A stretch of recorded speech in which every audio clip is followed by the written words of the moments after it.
మైసూరు నగరాభివృద్ధి సంస్థ స్థలాల పంపిణీకి అక్రమాల్లో కర్ణాటక ముఖ్యమంత్రి సిద్దరామయ్యపై కేసు నమోదైంది. మైసూరు లోకాయుక్త ఎస్పీ ఉదేశ్ ఈ కేసు నమోదు చేశారు. ముడా అక్రమాలపై విచారణ చేపట్టిన సంబంధిత కోర్టు 3 నెలల్లో సమగ్ర నివేదిక ఇవ్వాలని ఇటీవల లోకాయుక్తను ఆదేశించిన క్రమంలో ఈ చర్యలు చేపట్టారు. సామాజిక కార్యకర్త స్నేహమై కృష్ణ చేసిన ఫిర్యాదుపై విచారణ చేపట్టిన కోర్టు ఈ తీర్పు వెల్లడించింది.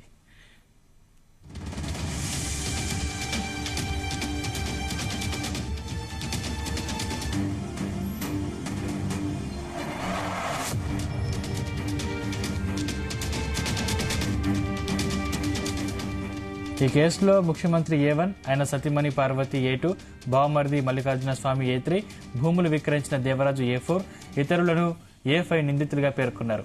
సీఎంపై భూ ఆక్రమణల నియంత్రణ, అవినీతి నిరోధక, ఫోర్జరీ, బినామీ ఆస్తుల పరిరక్షణ, అధికార దుర్వినియోగం అభియోగాల కింద పలు సెక్షన్లు పెట్టారు.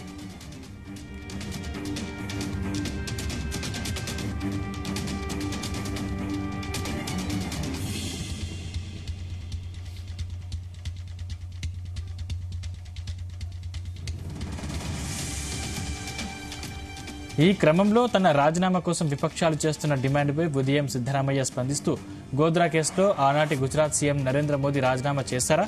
అక్రమ గనుల తవ్వకాల కేసులో బెయిల్పై ఉన్న కేంద్ర మంత్రి కుమారస్వామి నుంచి ప్రధాని రాజీనామా కోరారా అంటూ ప్రశ్నించారు. తాను తప్పు చేయలేదని, రాజీనామా చేయనని స్పష్టం చేశారు.